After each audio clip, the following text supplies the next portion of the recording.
मित्रांनो, तुम्हाला आठवतं का आपण मे महिन्यामध्ये मेच्या एंडिंगमध्ये मित्रांनो भर उन्हाळ्यामध्ये 2 कोंबड्या बसवल्या होत्या. त्यामधली ही एक कोंबडी होती, गळकटी कोंबडी मल्टी कलरची, जी की गणेश वेणुपुरे दादांची आहे.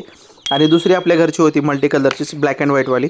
तर तिने अंडी फोडली होती मित्रांनो ब्लॅक अँड व्हाईटवाल्या कोंबडीने. मग त्यांना आपण मेणबत्तीच्या मेणाने क्रॅक भरले होते सगळे आणि त्या कोंबडीखाली ठेवले होते, पण फायदा नाही झाला, सगळी अंडी खराब झाली. मग तिला उठवून टाकलं आणि हिला ठेवलं होतं. तर हिच्या खाली मित्रांनो 14-15 पिलं निघाली होती त्या काळामध्ये. तर खूप छान पिलं होती मित्रांनो. आणि ही आता त्यांचा रिझल्ट तुमच्या डोळ्यासमोर आहे. तर हाय हॅलो नमस्कार, मी गणेश तुम्हा सर्वांचं स्वागत करतो आहे आपल्या गावठेदारवारी यूट्यूब चॅनलवरती. तर मित्रांनो, आता इकडे पाऊस वगैरे पडून हिरवळ खूप सुंदर झालेली आहे. आणि अशा या नैनरम्य वातावरणामध्ये मित्रांनो माझ्याकडे खूप छान पिलं तयार झालेले आहेत. आणि ॲक्च्युली ही उलट्या विषाची पिलं माझ्या एक 4-5 वर्षाच्या करिअरमध्ये कोंबड्यांच्या म्हणजे कुक्कुटपालनाच्या ह्याच्यामध्ये ना मित्रांनो आत्ता ही पिलं झालेत पहिल्यांदा. सुरुवातीला खूप भारी वाटायचं मला की उलट्या विषाची पिलं आपल्याकडे मिळत नाहीत, पण इझिली ती अवेलेबल झाली मित्रांनो इकडे.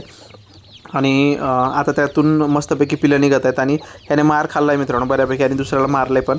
आणि झालं असं मित्रांनो, ह्याच भावंडांनी म्हणजे या पिलांच्याच भावंडांनी मित्रांनो त्यांच्या स्वतःच्याच भावाला मारलं, बऱ्यापैकी मारून त्याचा मानेचा पूर्ण भाग बाहेर काढला होता आणि ते पिलू जागेवर मेलं मित्रांनो.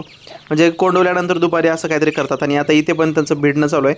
आणि ह्या मोठ्या पिलाला छोटं गळाकाटूचं दुसऱ्या बॅचमधलं पिलू भिडत होतं मित्रांनो, म्हणजे मारामारी करत होते हे दोघंजण. आणि ह्या कोंबडीनं कहर केला मित्रांनो. म्हणजे काय आहे, हिने स्वतःचीच पिलं 2-3 मारून टाकली. आता ह्या कोंबडीची पिलं आणि दुसरी कोंबडी आहे आपण लावणार आहोत मित्रांनो बाहेरून आणून. आणि जस्ट मला ती मिळाली पण, आणि आता आज संध्याकाळी लावेन पण मित्रांनो मी ते. तर ही कोंबडी खूप छान पिलं सांभाळत आहे मित्रांनो. आता गणेश वेणुपुरे दादांना देईन मी, हिची काही अंडी घेणार आहे आणखीन, आणि अंडी घेऊन मग दादांना परत देईन. म्हणजे काय आहे, गळाकाटू हिच्यासारखाच मला गळकाटू एक ब्रीड पाहिजे होती. एकच झाला आहे गळकाटू मल्टी कलरमध्ये, पण तो नर आहे मित्रांनो. पण मला मादी हवी होती. तर बघूया ह्या कोंबडीला आणि गळकटू कोंबडा ह्याच्यासोबत ठेवतो आहे मित्रांनो. तर संध्याकाळी असं करतात हे दोघं जण, म्हणजे ही गळकटी कोंबडी आणि तो गळकटू कोंबडा आपला मित्रांनो. तर दोघं ह्या पिलांना सांभाळून घेतात मित्रांनो. म्हणजे काय खूप छान राहतात, दोघं एकत्र बसतात एका ठिकाणी. आणि कोंबड्याच्याही खाली काही पिलं जातात आणि कोंबडीच्याही खाली पिलं काही जातात, आणि ते दोघं मिळून सांभाळतात. एवढं सुंदर वाटतं ना मित्रांनो बघायला ते, म्हणजे काय एक नंबरच असतं. तर एकंदरीत पिलं कशी वाटते नक्की सांगा. आवडल्यास लाईक, शेअर आणि सबस्क्राईब करा. थँक्यू.